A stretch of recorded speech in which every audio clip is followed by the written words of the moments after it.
ব্যক্তিগত স্বার্থের জন্য কোনো দাওয়াত নেই, ফিরকাবন্দির জন্য কোনো দাওয়াত নেই। যদি দাওয়াতের উদ্দেশ্য হয় থাকে আপনি ইফতিরাকের দিকে নিয়ে যাবেন, মানুষদেরকে ফিরকাবন্দির দিকে নিয়ে যাবেন, তাহলে আল্লাহর কসম করে বলছি এই দাওয়াত আপনাকে কোনো লাভ কাজ দেবে না, এই দাওয়াত ক্ষতিগ্রস্ত করবে। যারা এই কাজগুলো করতেছেন তারা মূলত দাওয়াতের সাথে সাংঘর্ষিক বিষয়গুলো সবগুলো যুক্ত করে নিয়েছেন।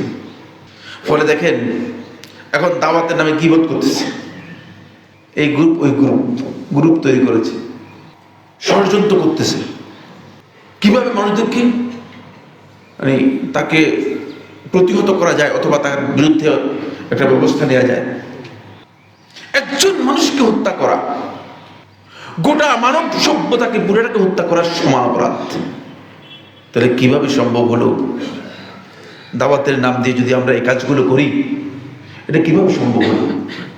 তাহলে আমরা মানুষদেরকে কোথায় ধৈর্যের উপদেশ দিচ্ছি, সবরের উপদেশ দিচ্ছি, আখলাকের উপদেশ দিচ্ছি। তো যেখানে আমরা যারা দাওয়াতি কাজ করতেছি তাদেরই আখলাকের কি ভীষণ ঘাটতি। আর এই কথা অস্বীকার করার কোনো সুযোগ নেই। আপনি বলবেন যে না এটা আমরা করি নাই। আজকের এই পৃথিবী খুবই সচেতন, ঠিক না? সমস্ত অডিও ভিডিও সব সুস্পষ্টভাবে মানুষের চোখের সামনে এসে গিয়েছে, কারা করেছে এটাও স্পষ্ট হয়ে গিয়েছে। সুতরাং এই কথা বলারও সুযোগ নেই যেটা আমরা করি নাই, এটা অন্য লোক এসে করেছে। এই জায়গায় আমাদেরকে খুব ভালোভাবে চিন্তা করতে হবে যে আমরা আসলে কি ভুল পথে আছি কিনা, আমরা আসলে বিভ্রান্তির পথে আছি কিনা। বন্ধুগণ, হ্যাঁ এটাই বিভ্রান্তির পথ। তার কারণ হচ্ছে দাওয়াতের এজেন্ডাগুলো আমরা গ্রহণ করি নেই। আমাদের দাওয়াতের এজেন্ডাগুলো আমাদের মন গড়া, আমাদের নিজেদের তৈরি করা।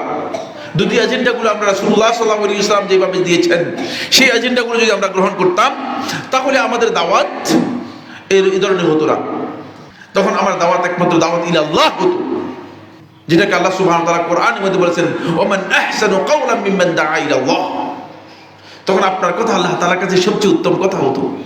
কিন্তু আজকে আমাদের অবস্থান থেকে বোঝা যাচ্ছে যে আমরা দাওয়াত ইলাল্লাহের কাজ করছি না, বরং আমরা যে কাজ করছি সেটা হচ্ছে আমাদের নিজেদের মধ্যে রেশারেশির দাওয়াতি কাজ করছি। এটা আমি সুনির্দিষ্টভাবে যারা দাওয়াত এবং তাবলীগের কাজ করতেন তাদের কথাকে বোঝাচ্ছি, সবাইকে কমন বোঝাচ্ছি।